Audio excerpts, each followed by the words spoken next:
Hello guys! Hello Aquarius! Welcome dito sa aking channel. Kapalaran 888 Aquarius. This is general reading, energy guidance. Alamin natin Aquarius kung anong messages, vibration, gabay energy para sa inyong lahat. I hope na makuha nyo yung energy guys. Okay. Pasensya na guys, Aquarius, kung halimbawa na naghintay ka sa reading mo. Kasi ako ay nagkasakit. Kailangan kong magpahinga. And, pasensya na doon sa Aquarius na nag-message sa akin. Okay. Aquarius, let go of guilt. Have courage to ask for help. Ask for help and accept help. So, dito sinasabi na let go daw natin yung guilt natin. So, paki-comment sa comment section, Aquarius. Ikaw ba ay may mga itinatagong lihim? May mga tinatago kang, kumbaga, hinanakit. Yun, may hinanakit ka sa sarili mo, sa ibang tao, or maybe guilty ka sa mga nagawa mo sa past, guilty ka sa hindi mo nagawa. Ang nakikita ko dito, isang Aquarius, parang anak siya. 'Di ba? Anak siya. And marami siyang pangarap para sa kanyang nanay, sa kanyang tatay, sa kanyang kapatid. But unfortunately, hindi niya magawa yun. It's because nag-asawa siyang maaga, or maybe hindi siya nakapagtapos ng pag-aaral, or maybe hindi siya makahanap ng trabaho na mataas yung sweldo. So, mayroon siyang mga dala-dala. May mga bagahe siyang dala-dala everyday. So, you need to forgive yourself for your past failures or mga plano mo na hindi nag-go through. And isipin mo na mahal ka ng Panginoon. So, you need to learn and grow from your past mistakes instead of berating yourself for them. So, sinasabi ng baraha na kailangan natin na matutunan na patawarin yung ating mga sarili sa past mistakes natin, or even yung mga plano natin na hindi natuloy-tuloy. Like for example, nangako ka sa asawa mo, sa boyfriend, girlfriend, na ganito ganyan, tapos hindi mo nagawa. You need to forgive yourself, okay? Kasi pag masyado kang ganyan na lahat na lang na hindi mo nagawa, ibiblame mo yung sarili mo, ibibilitel mo yung sarili mo, sino na yung magmamahal sa'yo niyan? Kasi ikaw dapat mismo mahalin mo yung sarili mo, diba? And have courage. If you need help, diba? Kung kailangan mo ng tulong, ask for help. Like, hindi masama, hindi yon kabawasan ng pagkatao ng tao yung humihingi ng tulong. And if someone is willing to give help then, kung may mga gustong tumulong sa'yo, wag mong i-decline. Just tanggapin mo ng tanggapin yan. Okay? And if may kakayahan ka naman na ikaw yung tumulong, so just extend your help, diba? So, sinasabi ng baraha, minsan may mga kailangan tayo na hindi natin sinasabi. So, kung nahihiya ka, gamitin mo yung prayer. Just pray to God na sana magpadala ka ng mga tao na pwedeng makatulong sa'yo para masolusyonan yung problema mo. Okay? And sinasabi ng baraha dito na yung pagtatanggap ng tulong, pagsisend ng tulong, pagtanggap ng tulong, that's a balance. That's a balance sa nature, 'di ba? So kung puro lang tayo tulong, tapos hindi ka naman tumatanggap ng tulong, imbalance 'yun. Kung puro ka naman hingi, tapos wala ka namang ginagawa, imbalance din 'yun. Okay?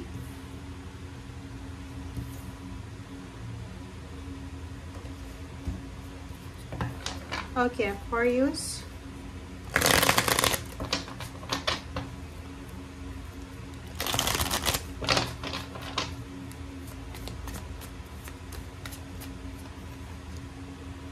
Okay, first two cards natin is Seven of Cups and King of Swords. So, nakikita ko sa'yo dito na walang direksyon. Bakit ganun? Parang wala kang direksyon, wala kang choice and option. Or maybe, you have choice and option, pero hindi ka doon nakafocus. Paki-comment sa comment section, Aquarius, bakit ganun yung energy mo? Kasi yung energy na to, na Seven of Cups, it's like option, choices. Parang, yung direction mo, may gusto kang gawin, may plano ka eh. Like, may plano ka, pero no one is helping you, or parang no one is protecting you, or no one is believing in you, 'di ba? Parang ganun. Feeling mo walang saysay yung plano mo kasi wala ka namang nakukuhang kumbaga protection, tulong, parang ganun. Yung parang feeling mo mag-isa kang lumalaban.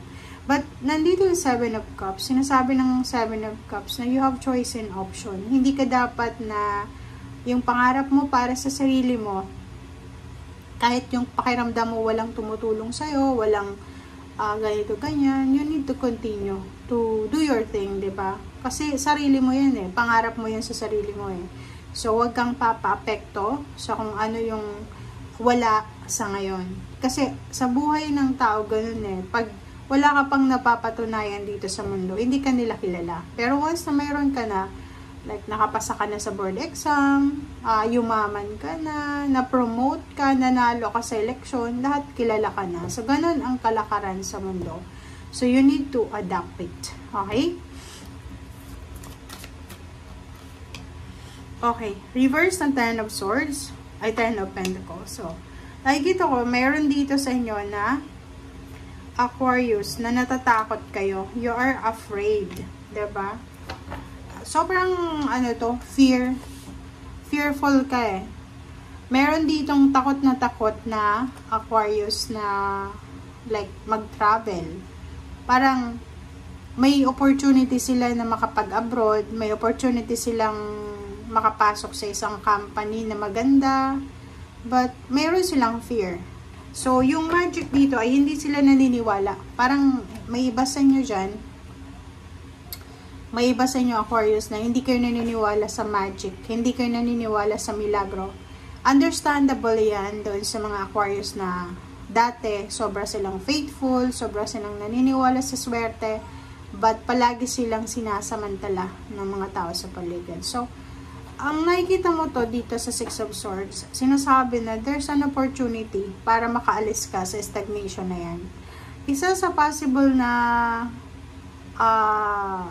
way out, diba? Isa sa mga posibleng way out para makaalis ka dyan sa stagnation mo na yan is kailangan mong mag-travel. Kailangan mong umalis sa lugar na yan. Is either nasa Pilipinas ka, lumipat ka ng ibang lugar or ng ibang company, or kung nasa ibang bansa ka, sa ibang bansa din, diba? So, kasi sinasabi ng barahan na yung Ten of Pentacles mo na andyan lang eh, stagnant. Like, imagine mo, nasa pinto ka, tapos yung pera, nasa harap mo na, hindi makapasok-pasok sa pinto mo, just because may takot kang nararamdaman, just because hindi ka willing na mag-take ng risk, just because natatakot ka. Okay.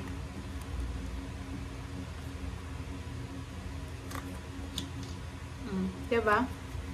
Comment down below. Yan ang energy mo. Ang energy mo dito is nawawalan ka ng pag-asa. Yun nga sabi sa'yo, have courage. Have courage to ask help. Have courage to ask assistance. Yung balance mo sa pera, there's a solution dyan. Okay? Ang problema lang is medyo nawawalan ka ng pag-asa. Yung love life mo, wala namang problema.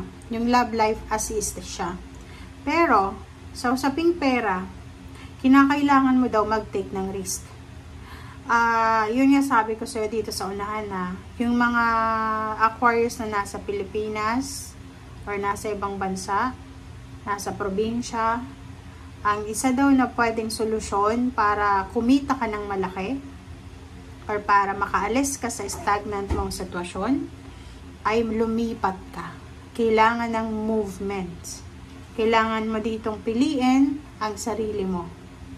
Kailangan mong magpakatatag. Dalawa dito yung infinity. Yan nga sabi ko, may pera.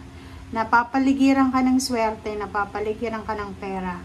Hindi mo napapansin because you're not willing to take a risk.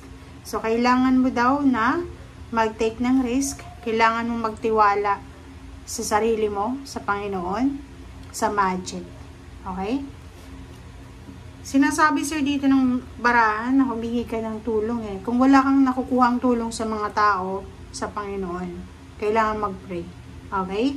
Thank you guys. Bye!